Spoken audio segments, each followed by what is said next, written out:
All right, so we're here today with Chef Junior Tucker. Yes, sir. How are you today? I'm pretty awesome, Chef. How you doing? I'm doing great. Junior, why don't you start out by tell me where you're from? I'm from Jamaica. To be more specific, I'm from St. Ann. That's on the northern side of Jamaica. Yeah, No, how did you get interested in being in the culinary field? actually, from a tender age, really.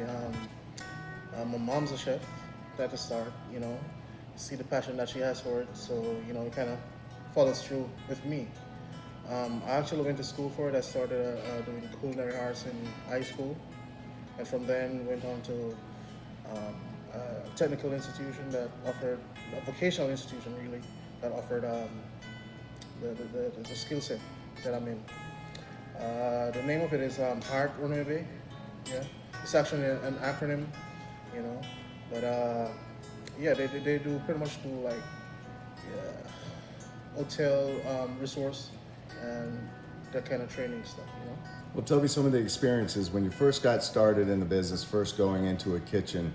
Yeah. How did you, what made you find love for it, or did it scare you? How'd you feel? Oh, it scared me. It scared me, man. I stepped in the kitchen, seeing all these people with a vast, what do you say, vast experience. You know, it's kind of intimidating at first. I remember like the first time I got my break, I went outside and my chest was hurting. So from then on, it grew on you.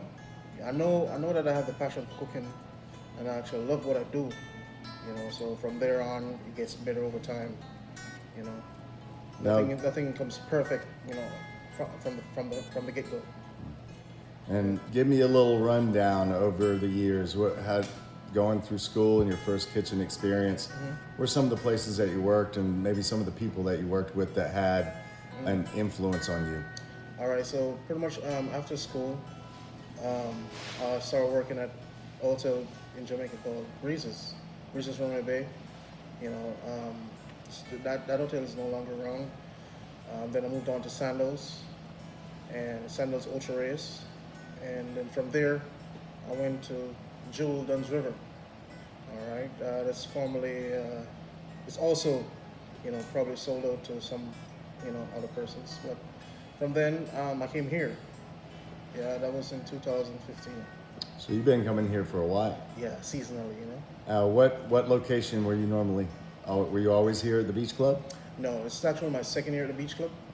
Yeah, so before that I was at Harborside Burgers and Brews, working with the guys. It was a fun experience, you learn, you grow, and you expand, For me, sorry, go ahead.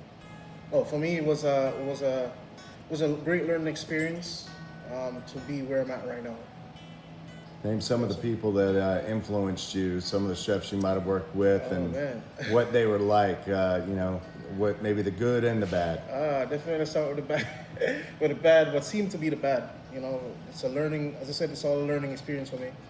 I had a supervisor that, I don't know, like if he saw the potential or was trying to, you know, make me look better. What he started giving me soup and sauces to do.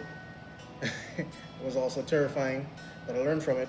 The first time the sous chef tasted the sauce, it was ugh. Yeah, yeah. So he tasted it, and it was all horrible. Like he was only tasting roux because I had too much roux in there, so it became thick, but floury. And from then on, he trained and showed us. Well, not I said us because it's been more than just myself. The proper way of doing it. I mean, in school you get the techniques and the theory of it, but you get the practical work. This makes a difference. I know your wife Shannon. Oh, She yes. works with us here as well. Yes, she does. Talk a little bit about what it's like to work in such a high stress, high volume situation Yeah. with your wife. Yeah, the difference is like it's finding balance, really. You know, I mean, personal and home issues can't be mixed with your professional life. You know what I mean? So you try to find a balance between it, find common space really. At work, it's no pressure working with her. I mean, she's not someone that's very needed. She's very independent. You know, she works at a separate station from I do. You know, she monitors the station well. I try my best to monitor my station well as well. You know, it's been a great experience. You know, knowing someone that, being with someone that understands what work is like. So when you go home and say, "Hey, work was a bit hectic today," you know, it's like, "Oh yeah, what happened?" You know, you have a conversation based off that. Or work was fun today. I did this. I did that. You feel the joy. You know, both ways. To me. Now, coming up, I noticed that you're very detail oriented. You make 1,000 covers look easy, even though I know it's not easy. It's not easy. What do you attribute?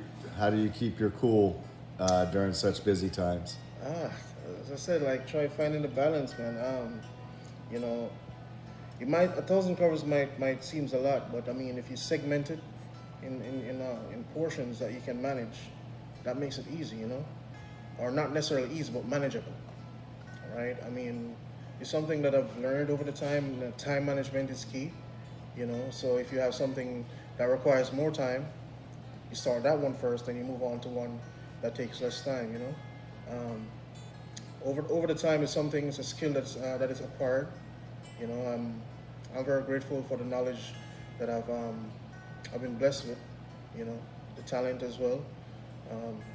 And over the years, it's actually watching other chefs do it, because like over the years you've been working different stations.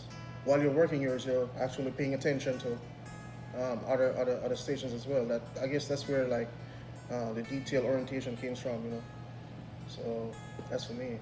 What about you and your goals? What's your goal when you grow up? I can't get them bigger. I'm kidding. Yeah, but definitely is to, you know, further my education within the culinary field, of course. My hobby is pretty much like photography, so probably like a food photographer, probably. You know, after that, the sky's the limit, really. I mean, everyone wants to own their own restaurant and stuff like that. That's a good goal to have, you know. But if you don't have the education to manage it well, then it goes wrong. I'm not trying to fail. What would you tell a young chef just entering the field today? I'm kidding, no. It's pretty much, you know, have your goals in sight, pretty much. You know what you want, go after it.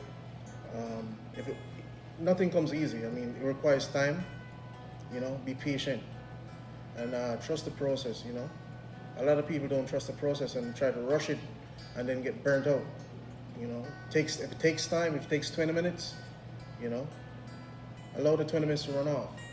If it takes like an hour, you know, do something within that time to cover, you know, the time that doesn't seem like you're wasting time. But be focused with it. Chef Junior, thank you so much for your time. We appreciate it. Respect, chef. Cool.